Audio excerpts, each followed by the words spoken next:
Hey everybody, welcome to History Forge. My name is Taylor Hamlin. We are going to be doing another primary source today. This time we are going to be focusing on the Stamp Act. And we're finally here. We're finally to the American Revolution, where we're starting to see more protests. We're starting to see more Americans get upset and angry about things that they feel that they cannot control. And it's interesting, too, because the Stamp Act is not the first time Americans in the colonial history felt like England was bossing them around. It is often not known or misunderstood that many of the American colonists were for very long sneaking around taxes, being very upset about taxes. And so really it's a misnomer it's a misnomer thinking that the Stamp Act was the first time that Americans were upset. However, the Stamp Act is one of the first times that Americans really gather in a large group, in a large force. You're starting to see a lot more publishing. You're starting to see a lot more of the aristocracy or rich get involved too. So this little picture here is actually one of the political cartoons that was made about the Stamp Act. And, you know, it's got like a little crossbones called the Jolly Roger. So it's supposed to like represent death or mayhem. And so it's basically saying, you know, this to the place to affix the stamp. Basically saying this is going to be a death stamp, this is going to be something bad for us, so we don't want this. So colonists were very upset, and we're going to look at these two sources right here. We're on CK12 site today. And actually, before I do that, I'll show you the actual kind of skill we're learning. We are learning primary source analysis corroboration. So remember, corroboration is when we compare and contrast two things together, and we try to come up with information about those two things.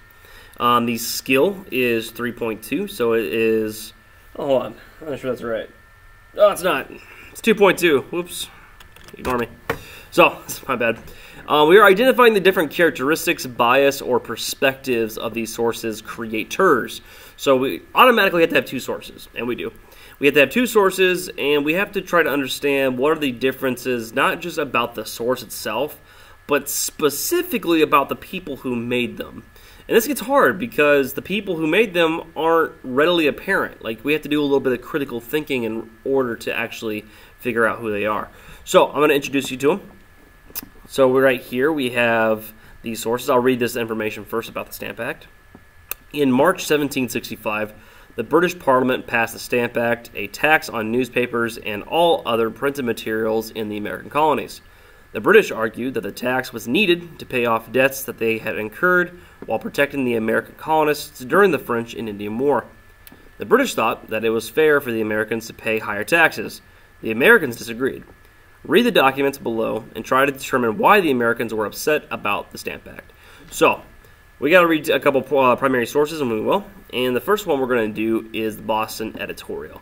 Now, the Boston Editorial is is from Boston, and Boston is one of the largest revolutionary cities. You're starting to see some of the biggest revolutionary movements inside Boston. For example, the Boston Massacre happens there, along with the Boston Tea Party. So Boston is very much a hotbed for revolution. And so the fact that a newspaper is talking about this well before the Revolution, and almost 10 years before, really does show you how upset Americans were. And they were upset way before 1765. So, I'm going to read this, but we have to remember to keep in mind some of the big things that show us the characteristics and bias, right? We want to look for the characteristics, bias, or perspectives of the source's creator. So, what are their beliefs? If we are able to figure that out, we might be able to figure out like why they say the things they say. So, I'm going to go in here, I'm going to grab my handy dandy pen. Let's see, I'm going to rock green today.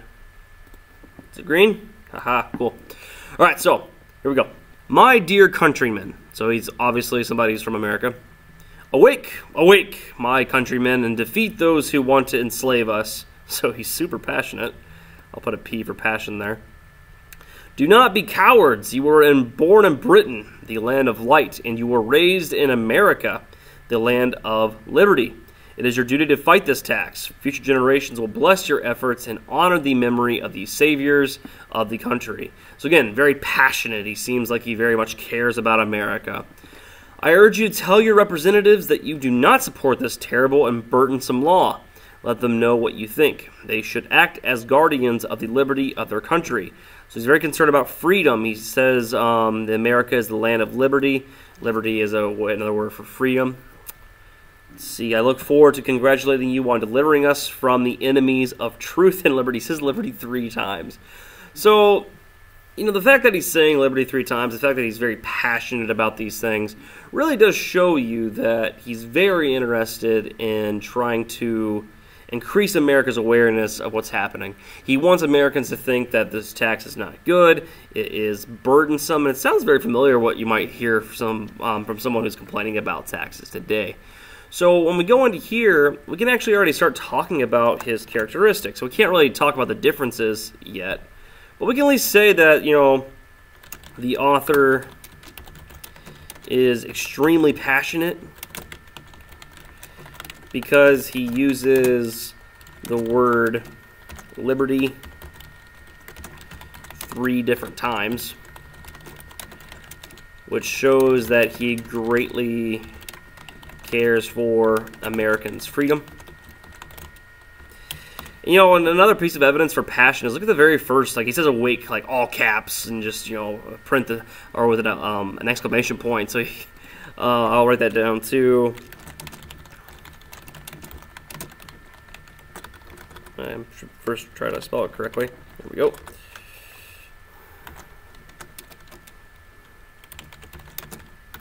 Oops, making the letter seem more passionate. I'm not sure why my making is becoming capitalized, but it is. So again, he's trying to make this stuff feel passionate, and so we now know this. You know, it's very short though, so let's just go ahead and go on to the next one, just to see what they say. So we're going to scroll down past John Hughes. We're not going to worry about him. We're going to stick here to the London newspaper letter. So the source is, the following letter was written in a London newspaper. It shows that the British could not understand why the people of Boston were so upset about the Stamp Act. So this letter is automatically written towards the people from Boston. And actually, that's a helpful note. So we can start actually writing the differences now. The author of the first one is from Boston, Massachusetts, and clearly believes in American liberty or freedom, however you want to say it. Sovereignty is another word you could say. Whereas this guy, whoever, or this person, whoever it is, the author is from London and is writing towards Boston people. Now this is just observations. I still haven't actually talked about the differences in their characteristics and bias. I can do that like this. I can write like this. I could say something like, the author in London will most likely take the side for promoting the tax because it will benefit people in England. Whereas the American author will most likely take the side of opposing the tax because it will benefit Americans to not lose their resources / money. So I mean, again, this kind of shows you, like, this is me beginning to talk about bias. So these both have a very large bias. Of course, the American's going to take the American side. Now, that's not to say that somebody in London wasn't taking the side of somebody in America. That could well happen, but it's just talking about most likelies. Like, an American is most likely going to take the side of other Americans. But that's good for us to know because that's a bias. The guy who's writing in Boston might be dead wrong. This tax could be amazing for Americans. But he sees it as something bad because it's coming from England. It's coming from London. He has a bias. And that's applicable to anything in the United States, the world, whatever. You should always try to see the other person's perspective. You might not like it, but you might actually also realize, like, okay, maybe they're right. Or maybe there's more of a middle ground than we think. So that's why understanding these biases is really good. So let's keep on going into it. And we haven't even read the letter yet, so let's actually read the letter. It's from a London paper, January 27th, 1766. That's another important thing to notice, is the date is well after this date. So, oops, I don't want to be green anymore. How do I shut that off? There we go. So, the author wrote the newspaper several months after the original Boston paper, which means this author has more of a reason to write a direct response to people from Boston. And again, this is just an observation. This is not actually answering the questions yet. This is my evidence. This is my answer. Here comes the explanation. Here comes that final part. The author may be more angry because he read a Boston newspaper which condemns the tax. So again, understanding the emotional part too. And that's just a simple, idea of math, looking, noticing, really asking yourself, what does it mean that the paper came out? Could it mean this? Could it mean that? Asking yourself those questions, thinking about it. And then maybe seeing if those things are true later. But right now we're just trying to find evidence and find information. Let's see. I still haven't read the paper yet, so I'll start reading the paper now. So, the righteous behavior of the people in Boston is remarkable. I would have been less surprised by their behavior if we had taxed their beer, because everyone drinks beer.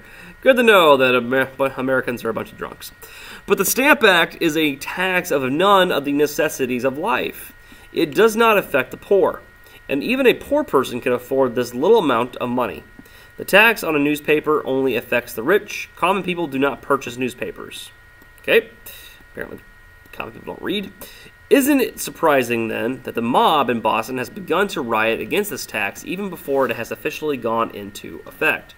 So, he's definitely calling out a different group of people. He's actually focused, he's kind of blaming the rich. So, it makes it sound like the rich pulling people's strings, they're upset for no reason. This tax isn't a big deal. So, we could even write that down as far as this person's perspective. The tax is not a big deal because it only affects the rich.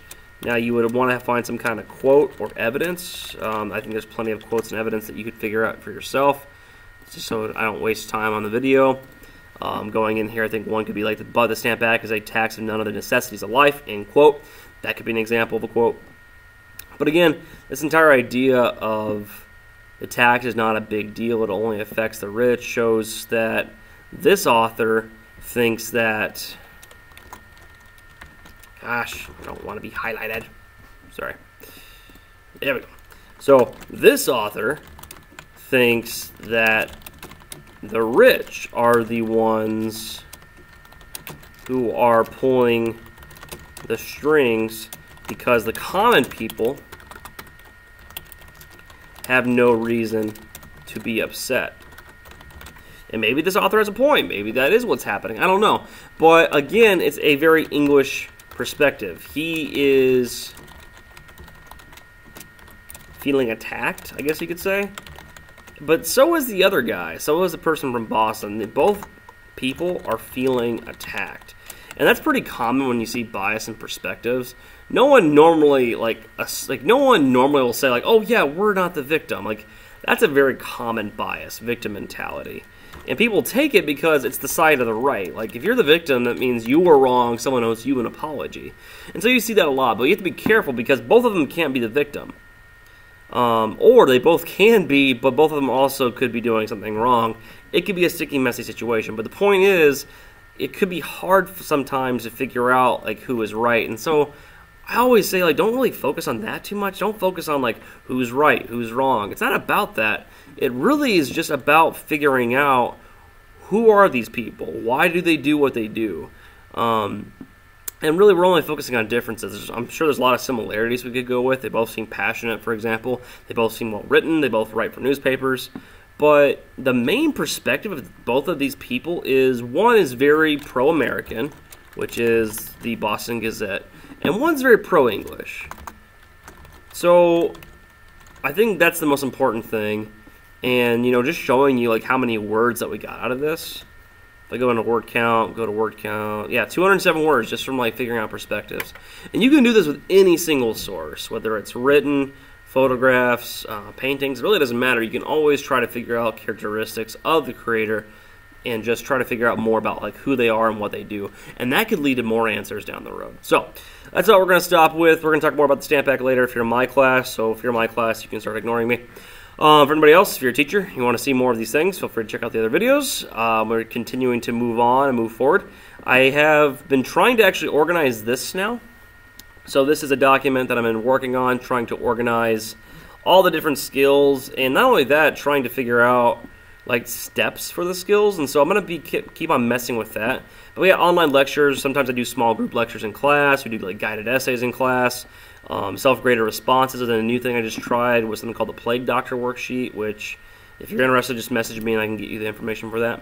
But yeah, I'm going to keep on using this, I think, and if you have any questions about it or want to see how I'm doing my scales and steps, please let me know. But I hope you have a great rest of the day. Take care and have a wonderful day. I already said that. Goodbye.